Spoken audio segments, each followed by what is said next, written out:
What's up, everyone? We are back at Willow Creek Archery.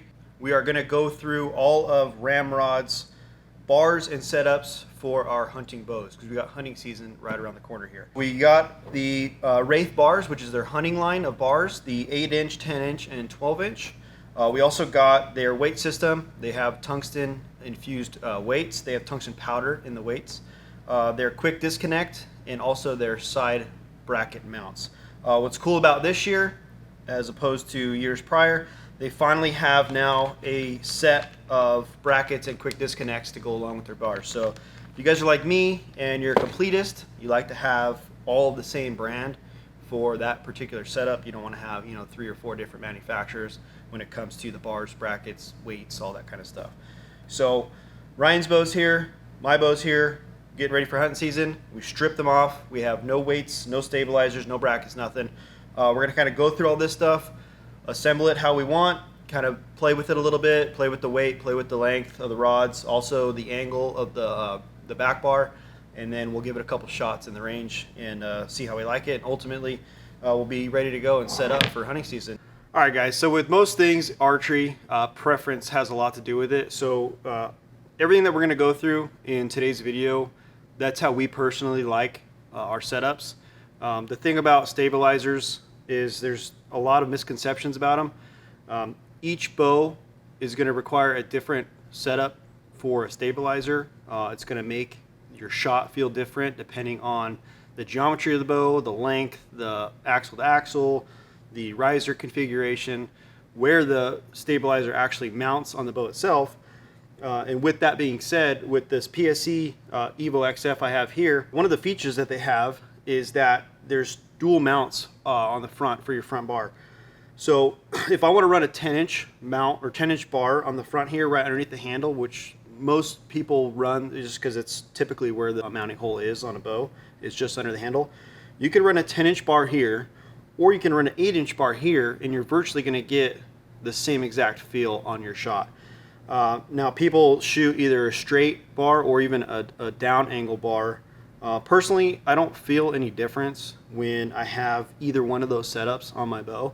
So I don't think that by dropping down stabilizer about 5 inches, it's going to change the feel or the shot for that matter.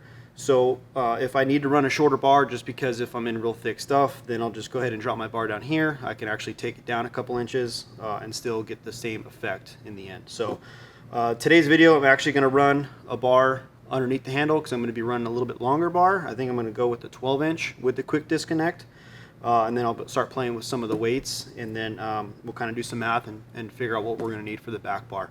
So let's go ahead and get the bracket hooked up on this thing. Like I said before, we're going to start with the front quick disconnect. We got our wrench all ready to go.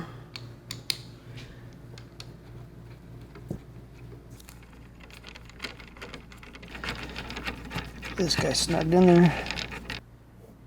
All right, that thing's tight. You always want to make sure your quick disconnect mount hole here is facing upwards. It's never a good thing when your stabilizer loosens and then the thing drops because you have it facing down. We're going to get the 12-inch for the front and then the peg that comes with the quick disconnect. Go ahead and give it a couple threads. You don't want to go too far. We're going to go ahead and put this in here.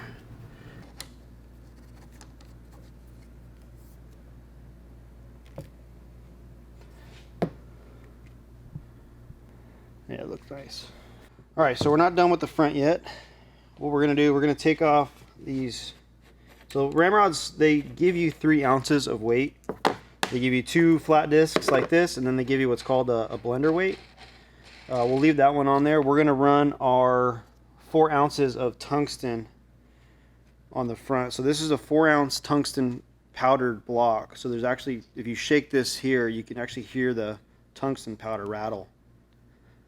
I doubt you pick that up in the camera, but anyways, this is a 4-ounce. Blender weight's 1 ounce, so we're going to go ahead and run 5 here on the front.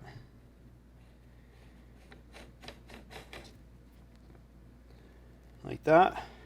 So I'm actually figuring out what weight is going to be preferable for the back. So quick little calculation. You take the length of your front bar, 12 inches, times it by the weight that you have on the front, which is 5. and then you divide it by the length of the back bar that you're going to use. So I'm probably going to use a 10. So if I divide that by 10, it's saying I should use roughly 6 ounces. So this is pretty much a starting point. Don't go off of this and expect that it's going to be absolutely perfect. You won't really know until you start shooting it. You're probably going to be adding and taking off a couple weights. I particularly like a really heavy bow. My thought process on that is it's hard to move mass quickly. So if there's a little gust of air or like a breeze, or you have a little bit of a jolt in your shot while you're holding it, that pin isn't going to come off the target. It's going to slowly move, so you have time to get it back on target, or you have time, you're still on target to still make that quality shot. So I'm going to go ahead and add the 6 ounces on the back. For whatever reason, I've found that on my setups, I do like a 2-to-1. So if I have 5 on the front, I'll probably do like 9 or 10 on the back to get that 2-to-1 ratio. It seems to always work well with me, but again, I'll shoot it. If I need to take some off, I'll take some off. If I need to add some, I'll add some. It's really a feel. You really want that bow to recover when you draw back. You don't want that bow to really wiggle like this. You want that pin to stop moving and to get steady so you can get it on target a lot quicker. And then also you want to feel that vibration get taken out with those stabilizers. That's really the main goal. And one of the things I like about these RamRods too is that they're micro diameter and they're super stiff bars.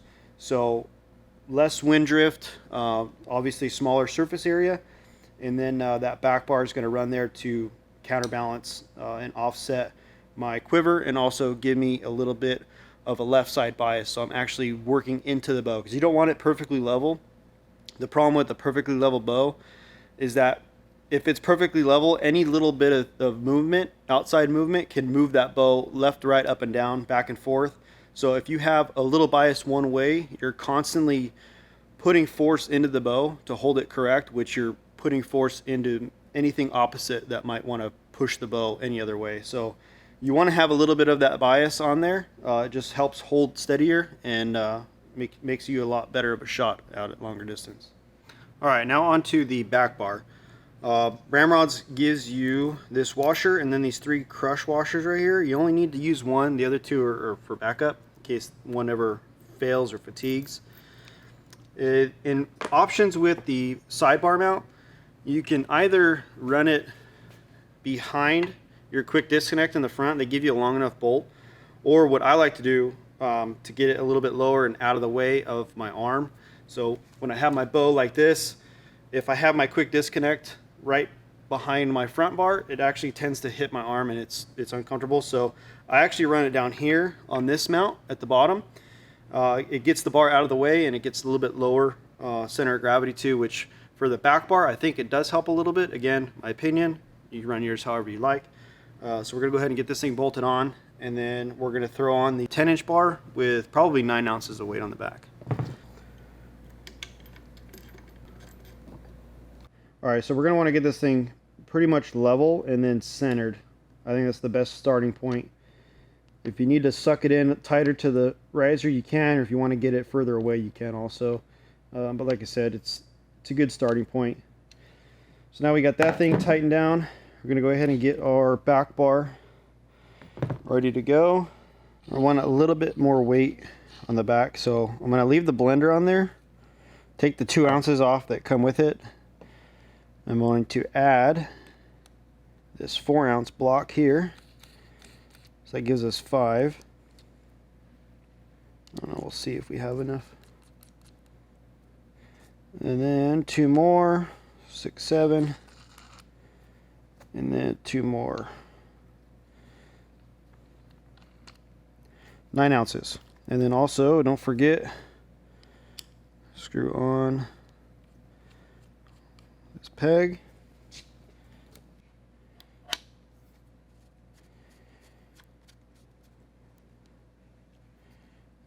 Just like that. Now comes the trial and error part.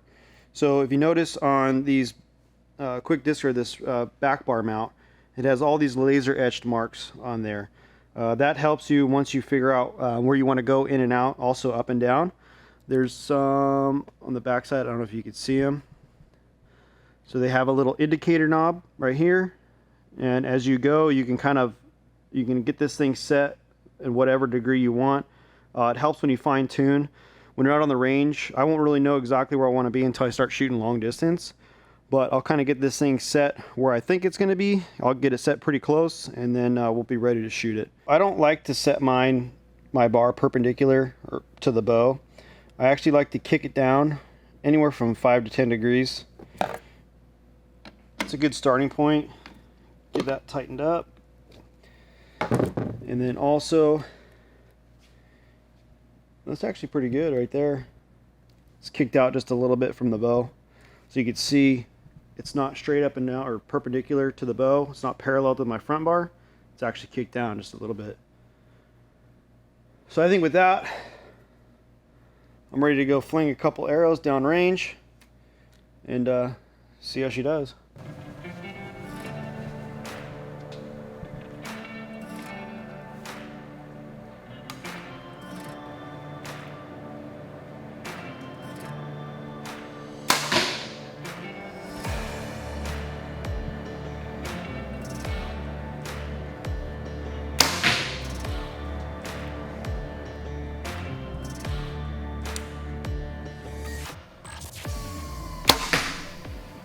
One of the reasons why I like the back bar to be kicked out a little bit from the bow is because when I'm loading an arrow, I don't like to have that back bar jamming into my side. I have it kind of up against my side.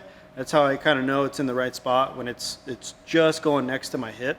When I have the bow set on my thigh right here for when I'm loading arrows. But I've shot a couple arrows down range. So far everything seems to be pretty close as far as like the degrees up and down, in and out of where I want it. I won't really know for sure until I start shooting 60, 70, 80 yards, because then I'll really start to see what the pin's doing. A little tip, if you notice that you're holding real steady, but your pin is bobbing up and down, you know, top and bottom of the spot, but it's not necessarily fatigue, try adding a little bit of weight to the back bar. And then also, if you do get the little left and right bobble with your pin, you know, left, right side of the spot, then go ahead and add a weight or two to the front bar. That should help tighten up that little bit of pin float.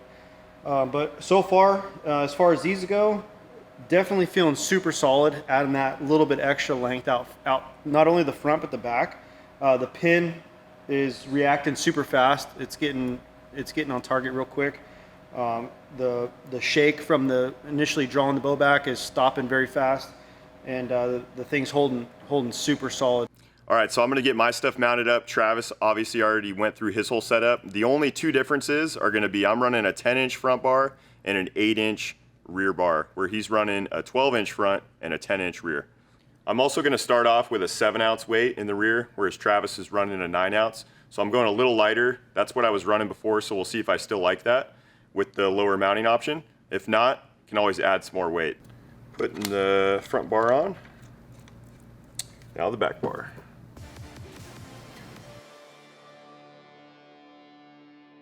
All right, now let's go shoot.